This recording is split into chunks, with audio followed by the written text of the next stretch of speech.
Boa noite, queridos amigos. Boa noite a todos. É uma alegria. Boa noite, Irlei. É uma alegria grande estarmos aqui novamente na noite de hoje com vocês para mais uma vez estudarmos juntos, né? E como essa parte do estudo é de perguntas e respostas, nós gostaríamos que vocês participassem, né? Vocês que estão conosco aqui hoje, nos trazendo a sua dúvida. Então, se vocês quiserem fazer perguntas, nós estamos aqui para auxiliá-los, né? E muitas vezes estudar junto com vocês. As nossas companheiras que estão sentadas nos banquinhos, né? Com caneta e papel, o nosso amigo também. E basta levantar a mão, né? Que qualquer um deles vai fornecer o papel, a caneta, para vocês fazerem a pergunta. E vamos começar, então, com a primeira pergunta de hoje, que é muito interessante. Como é a morte? Morrer dói? Né? É interessante essa pergunta. Bom, o que a espiritualidade e o que o livro Céu e Inferno, de Kardec, e as obras de André Luiz relatam para a gente? Primeiro, o processo da morte é um desligamento. Esse desligamento, quando ele acontece de maneira transitória, assim, gradual, né? Evidentemente que ele, sendo gradual, ele é mais suave e ele reverbera menos no espírito que está no processo de desencarne. Quando a morte é súbita, né, é uma situação trágica, inesperada, né, muitas vezes esse espírito, dependendo da sua condição espiritual, do momento que ele está vivendo, dos laços que ele já construiu, da misericórdia divina a qual ele se fez merecedor, né? Dependendo de tudo isso, ele consegue ter o auxílio imediato para um desligamento rápido.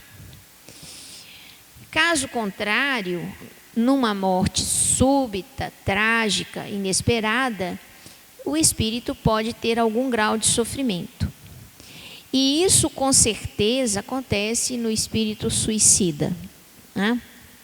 Aquele que tira a própria vida, que antecipa, né, o seu desligamento, ele sofre nesse desencarne.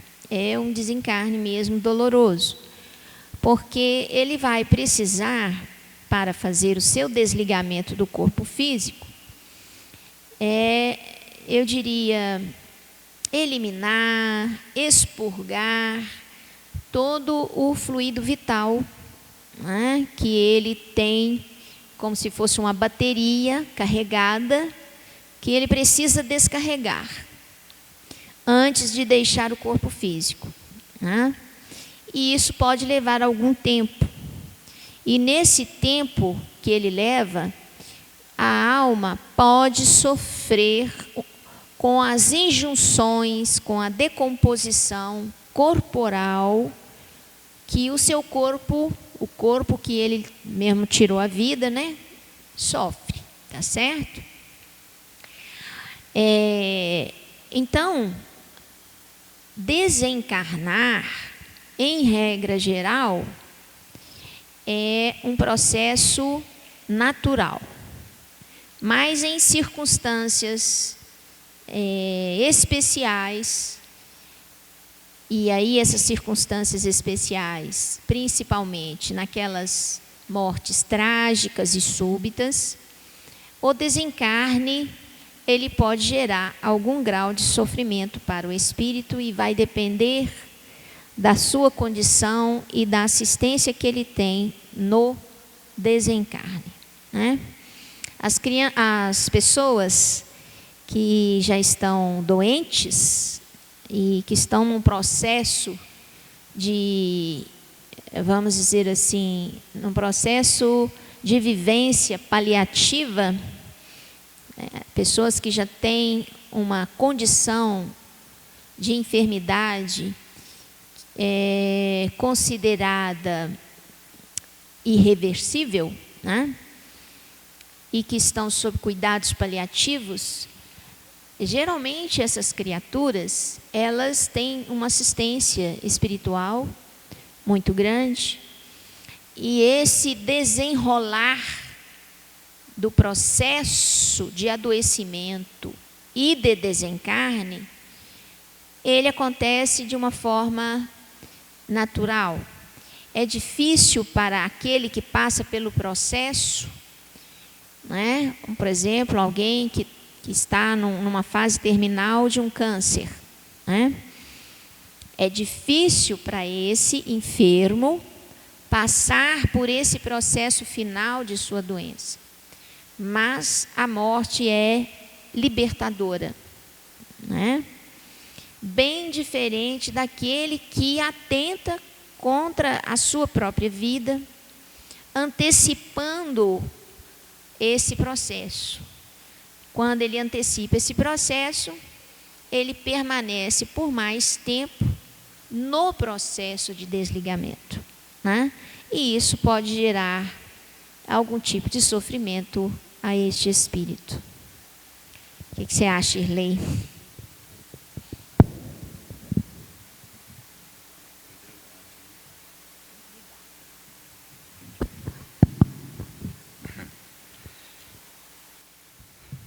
Tem uma pergunta: há filhos que odeiam seus pais? E como, meus irmãos? 80% da família são de prova e expiações. E muitos casos que nós vemos hoje, mãe odiando filho, filho odiando mãe, irmão odiando irmão, pai odiando filho, mães passando a mão na cabeça de um filho e odeia o outro. E quantos filhos, pai mata filho, filho mata pai, irmão mata irmão. Isso acontece quase todo dia e diário no planeta todo.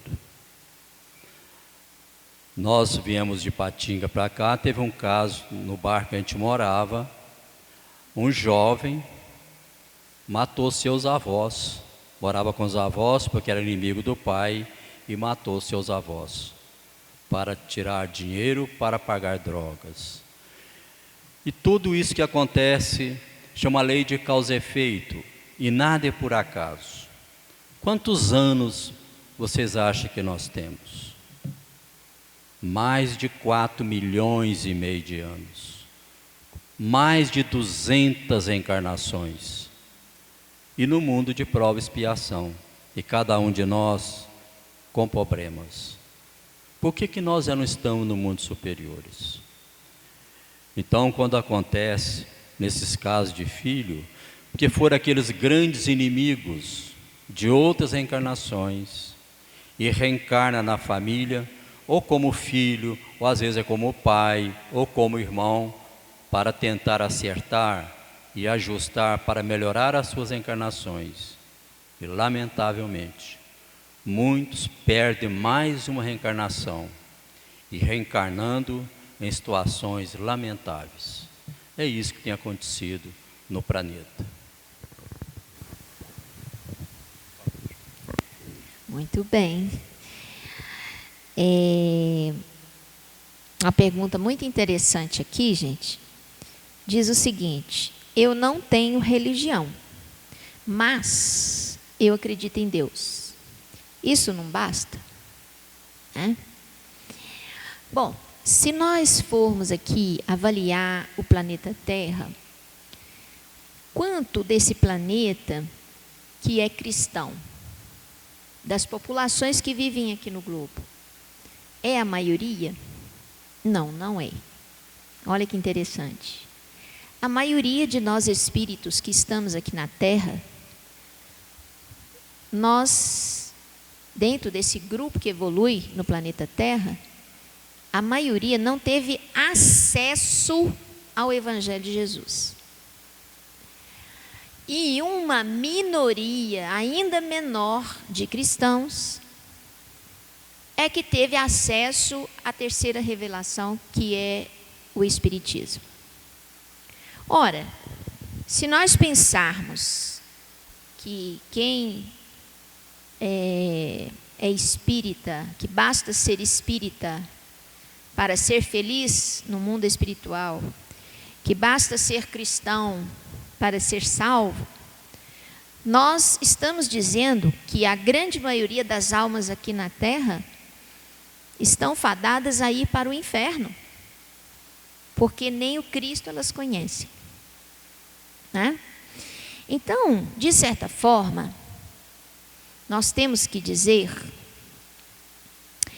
que a relação da criatura com Deus, ela é construída não pela religião, ela é construída pela criatura.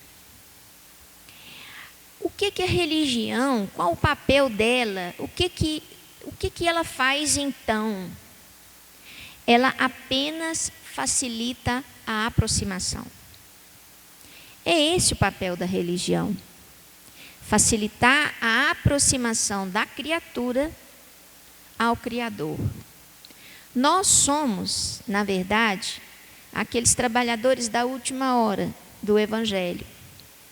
Aqueles da primeira hora, eu diria para vocês que são todas as criaturas que estão encarnadas no planeta Terra. Da primeira hora. Aqueles da segunda e da terceira hora são os cristãos. E esses da última hora são os da doutrina espírita.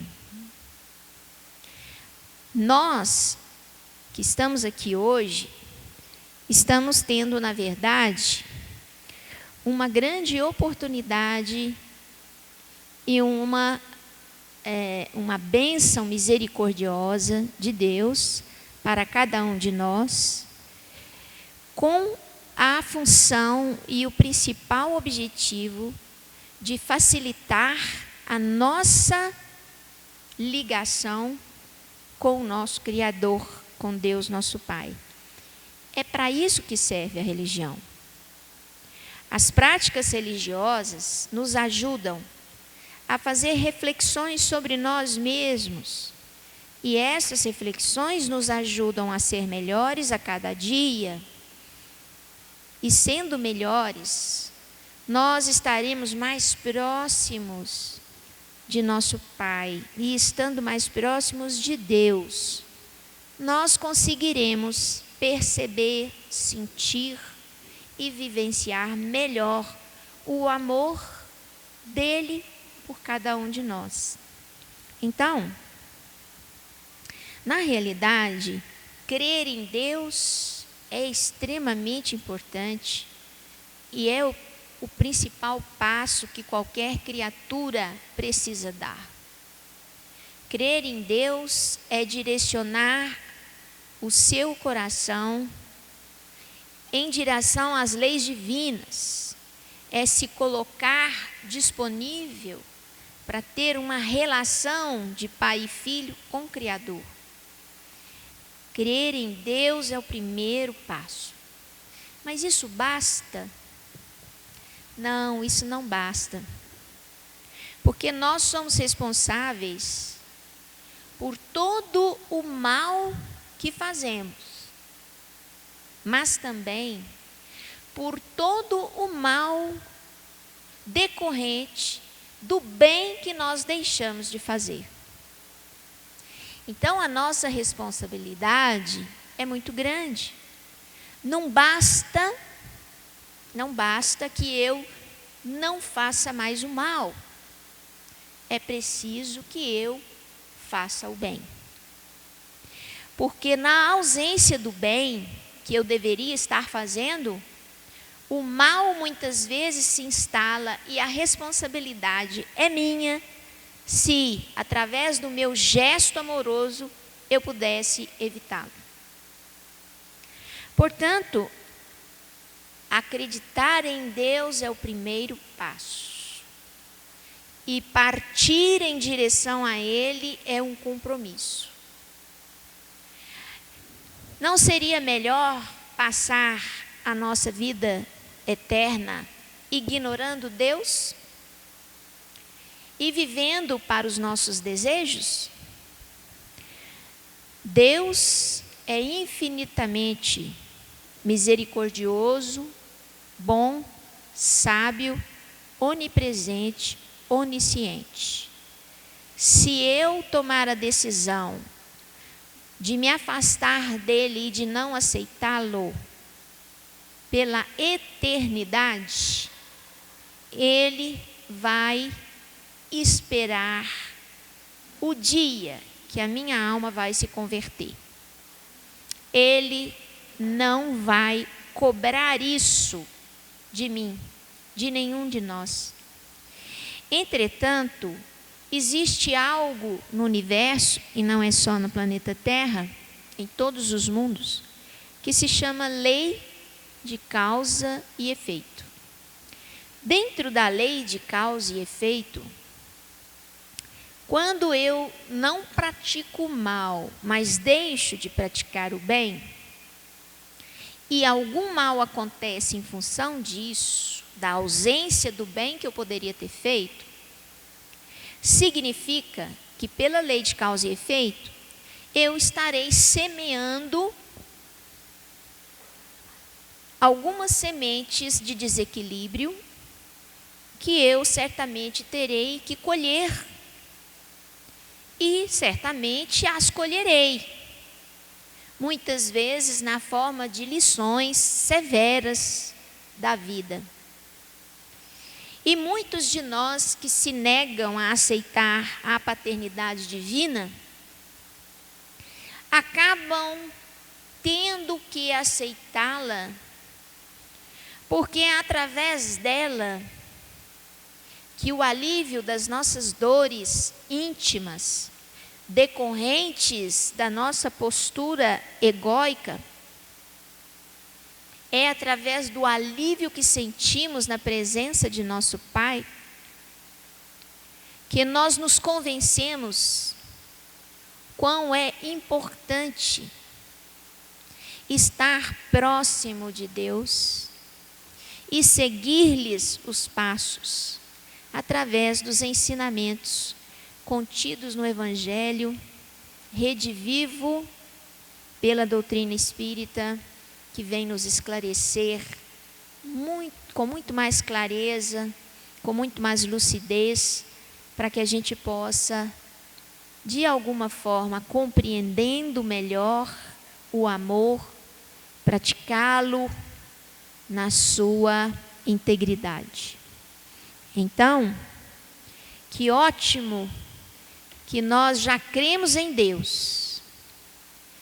Mais importante que isso agora é entender que isso não basta.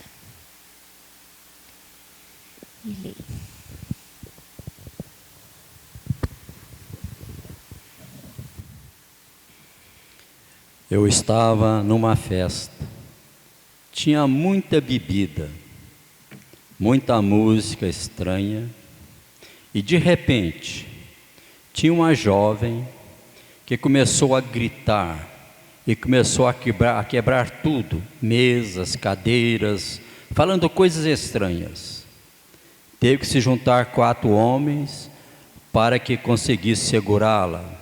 E depois de um tempo, ela parou e voltou a si. E perguntando o que tinha acontecido, todo mundo assumia então que estava passando por um transtorno. Já tenho um pouco de conhecimento, mas um espírito tem esse poder de fazer esta coisa numa pessoa?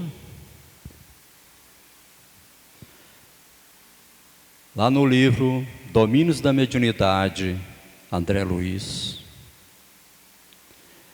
tem uma parte de um capítulo que fala sobre as viciações, onde mostra para nós esses fatos, com imagem, com tudo. É um estudo que nós damos aos domingos.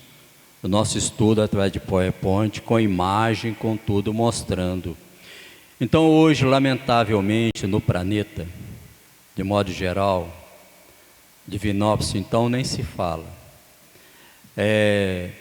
As vidas noturnas, aos fins de semana, lugares noturnos, ali em Pitangui, em muitos lugares, aonde está cheio de jovens, moças, tudo jovens, participando com drogas, bebidas e outras coisas mais.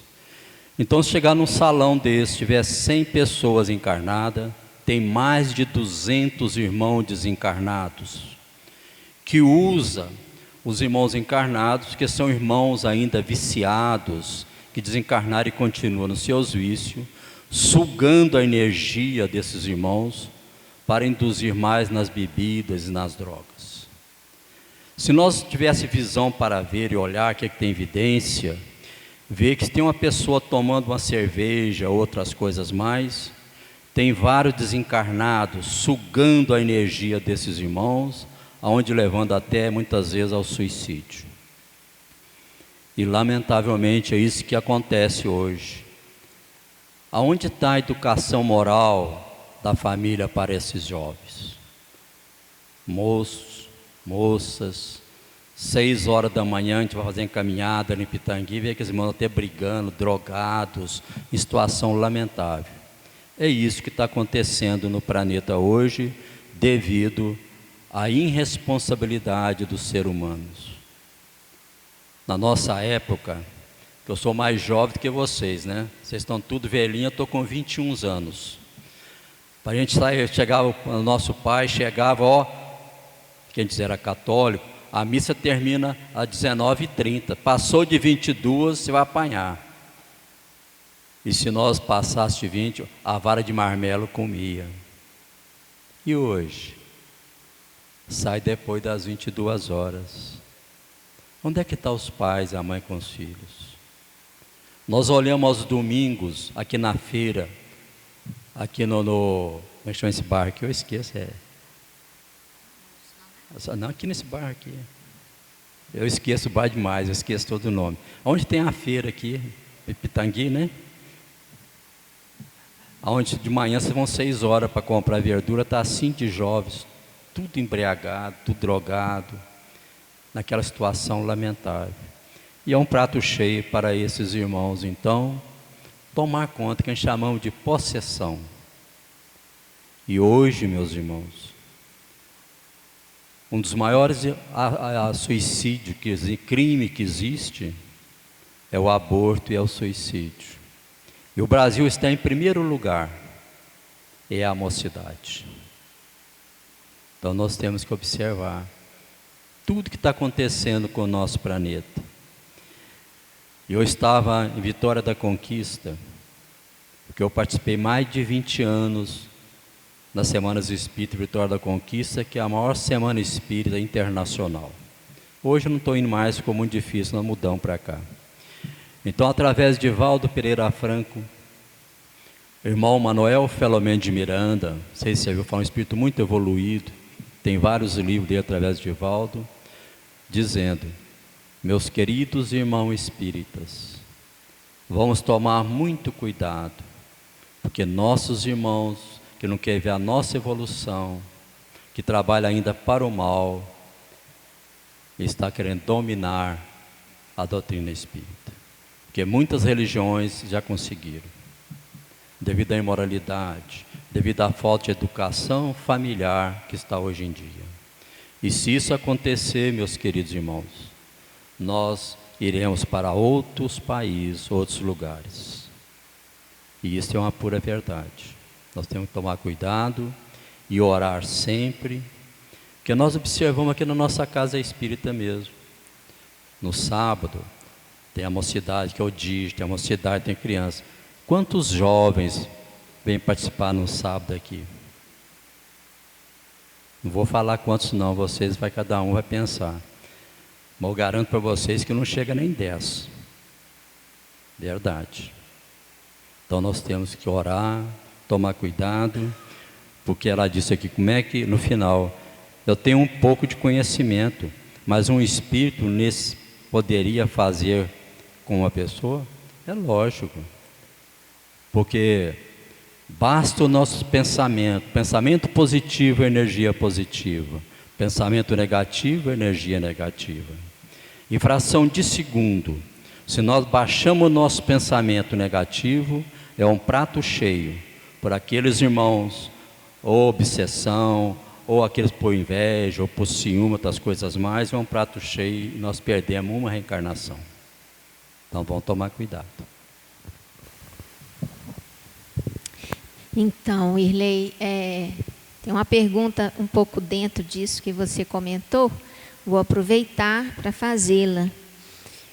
Como e onde estão as provas da existência dos espíritos?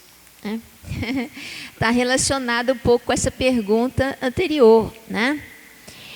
Bom, é interessante, meus queridos, que quando a gente pega o Livro dos Espíritos e a gente vai lá nos preâmbulos do Livro dos Espíritos, onde conta para nós lá, né, Irley, toda a história dos fenômenos, né, das mesas girantes, mostrando para a gente como que a mensagem espírita foi trazida para o planeta Terra, o que aconteceu, né? Então, naquela época, nós tínhamos fenômenos das mesas girantes que aconteciam em vários locais de um mesmo país e também em continentes diferentes. Olha que interessante. Aconteciam fenômenos de comunicação na América do Norte, que é as irmãs Fox, e aconteciam fenômenos das mesas girantes com comunicação de espíritos em Paris, né? Sendo que, inclusive, em Paris era tido como sessões de divertimento, né? As pessoas iam para se divertir, porque elas achavam muito interessante que uma mesa conseguisse responder a perguntas.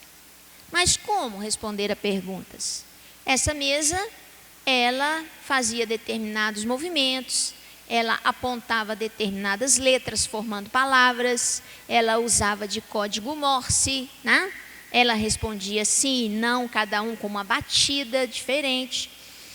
E o mais interessante é que esse tipo de fenômeno eram fenômenos que poderiam ser provocados por prestidigitadores, né? Os chamados mágicos, né? E muitos que iam nessas sessões, dita sessões das mesas girantes, né? Eles iam mais acreditando que o fenômeno nada mais era do que mágica. E Kardec era um professor, né? Ensinava, ele era discípulo de Pestalozzi, né? Era um professor, um didata, um pedagogo, e escrevia, já tinha escrito vários livros, ensinava matemática, né? Histórias e etc. E aí, ele foi convidado a participar de uma dessas sessões. E ele, a princípio, refutou, né?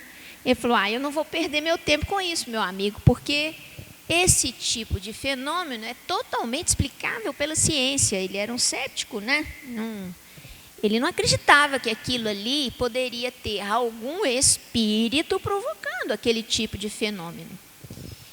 Mas o amigo dele insistiu tanto que ele resolveu ir para agradar a esse amigo, fazer companhia, né?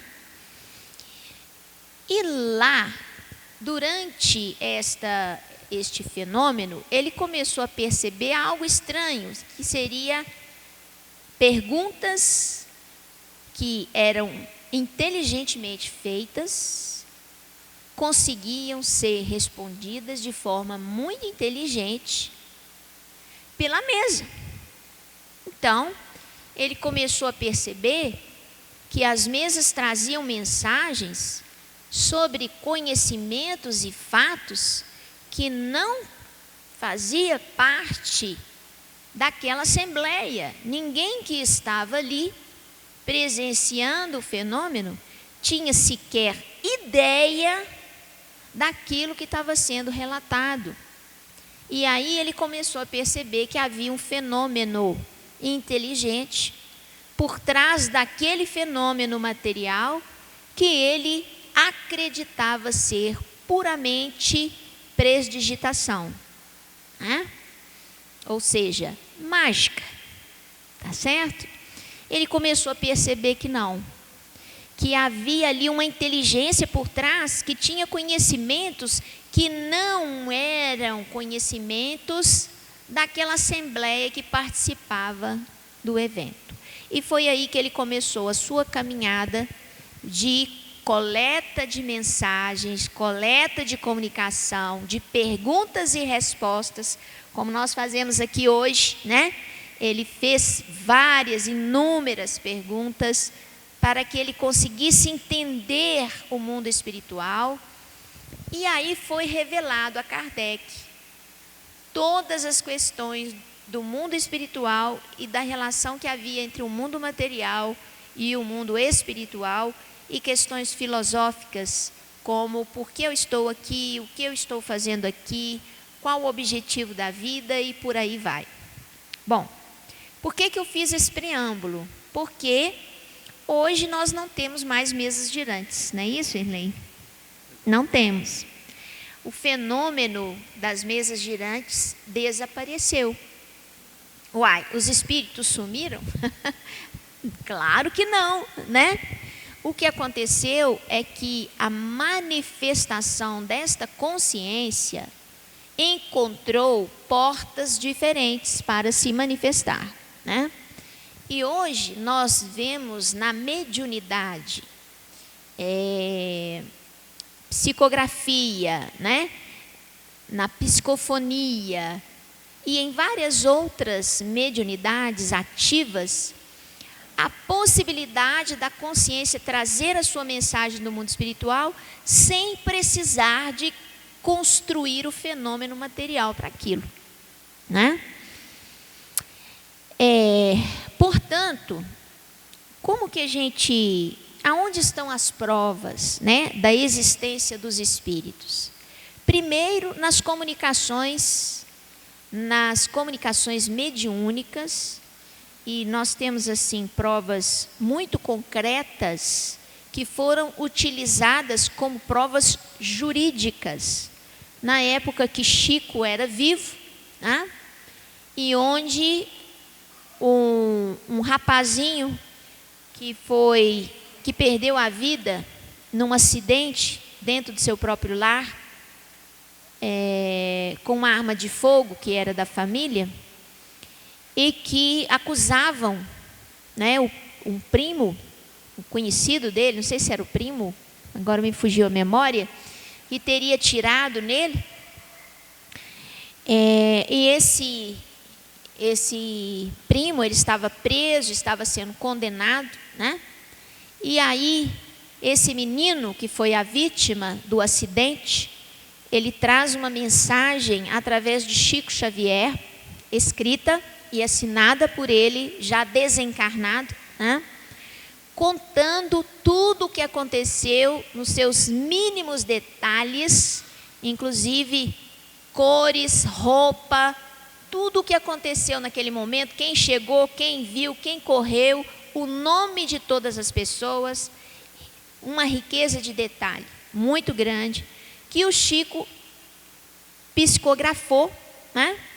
O Chico não tinha o menor conhecimento do fato, e essa carta foi levada como prova testemunhal de que o fato teria sido um acidente, e não aquele menino teria feito isso de propósito, né? O que inocentou aquele jovem, né?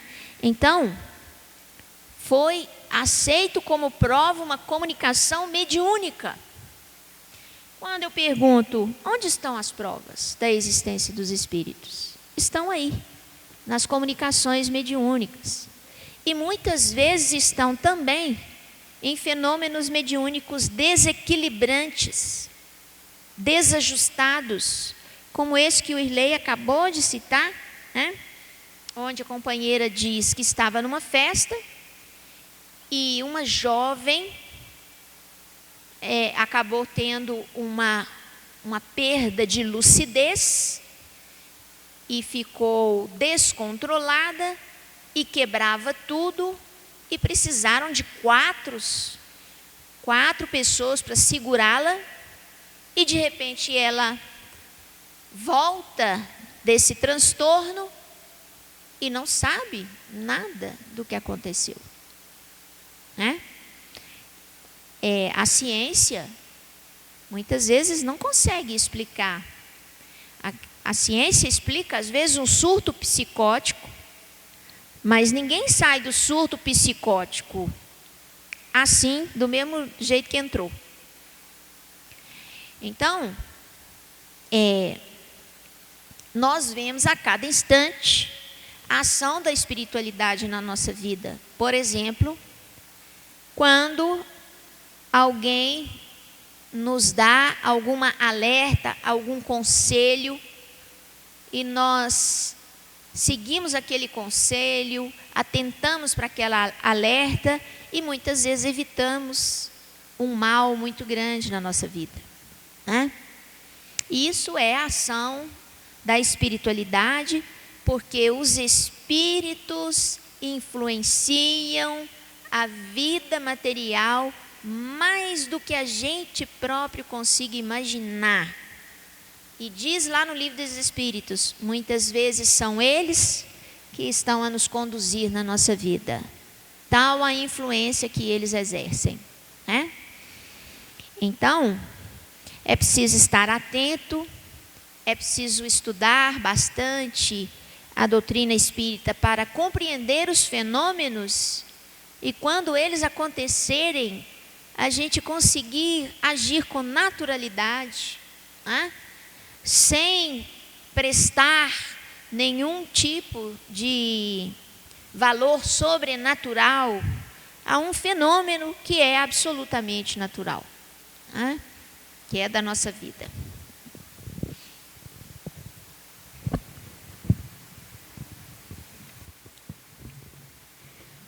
Eu sonho com muita frequência com pessoas já desencarnadas, principalmente com minha avó, que envelheceu em uma frequência muito, que faleceu. As letras aqui é meio difícil de ler, meu irmão, por isso que eu faço assim. Faleceu com uma frequência muito grande. No sonho, eles tentam me falar algo, mas não conseguem, não sai a voz. Eu acordo sempre assustada e dó daquele pelo que... nem sei o que... pelo aquele na cama, como se... muito difícil, olha. Aí embaixo. Como se caísse. Aqueles que pela cama como se caísse. Tem alguma explicação para isso? Nenhum de vocês não sonha, né? Então só tem sonhos bons, né? Sonhos espirituais. Sonho, meus irmãos, é mediunidade. Porque o corpo dorme, mas nós, espírito, não. Então, nós temos os sonhos, que são mediunidades, mediunidade anímica ou desdobramento. E nós sonhamos todo dia, tem vários tipos de sonhos. Tem os sonhos físicos, sonho psicológico e sonhos espirituais. O que quer dizer sonhos físicos? Principalmente fim de semana, né?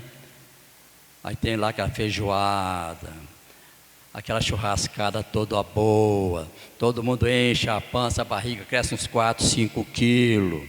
Aí vai dormir e começa a ter pesadelo, começa a acordar a noite toda com aqueles trem esquisito, né? Então são os sonhos psicológicos. Sonhos físicos. é o nosso pensamento. Nós estamos preocupados com qualquer coisa. Preocupação, digamos, com a família, problemas, situação financeira. Nossa, eu tenho que pagar tantos reais, como é que eu vou fazer amanhã? Como é que eu vou fazer? Ou então vou prestar concurso, fazer algum concurso, alguma coisa, ou profissional, ou fazer alguma prova, alguma coisa. Fica com isso na cabeça, fica sonhando a noite inteira com aquela situação. E muitos têm que fazer uma prova, chegar lá com aquilo na cabeça, chega, enrola tudo e não passa. E os sonhos espirituais? Que muitos sonhos espirituais, muitas coisas nós lembramos e outras coisas nem é permitido. Porque se a gente lembrar, como o caso aqui do que eu estava pedindo. Então a minha avó, se ela está sonhando com a avózinha dela que desencarnou, provavelmente é porque ela em desdobramento ela vai encontrar com a sua avó. Muitas vezes a avó está pedindo ajuda, que pode ser por necessidade. E quanto nós sonhamos com os entes queridos, nossos pais, nossos avós, muitos que já desencarnaram, e também sonhamos com aqueles que estão, te encontrei, danado, agora vou acabar com a sua vida, que são aqueles que nós prejudicamos em outras vidas, que chamamos, nossa, que pesadelo, cruz credo, né? Eu sonho a noite toda, já dei estudo aqui de madrugada direto. Tem algumas pessoas que até falam aqui, nossa, Orlês, nem de noite você não deixa em dormir, né? Está chamando para estudar.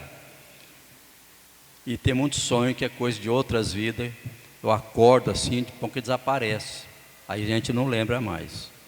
Então sonho é mediunidade, e nós sonhamos de acordo com a nossa evolução, com a nossa coisa evoluída. Eu já sonhei muitas vezes com a nossa mãe. Ela desencarnou há bastante tempo, ela desencarnou, tem mais de 10 anos, com 86 anos. E ela era evangélica. O único espírito da família sou eu. E eu já fui bispo em outras encarnações, e nessa eu era seminarista para ser padre de novo, né? Só que, falei assim, não quero saber disso mais não. Porque eu sou natural de Lavras, então tem um seminário de um lado, atravessava a rua, dando em frente à casa espírita. E eu atravessava a rua e ia para o centro espírita. Os padres me pegavam, põe de castigo, falavam que eu estava endemoniado e outras coisas mais. E nós estamos na doutrina espírita tem mais de 60 anos. Então a nossa mãe, ela desencarnou. E eu, passou uns tempos, eu sonhei, isso eu gravo até hoje.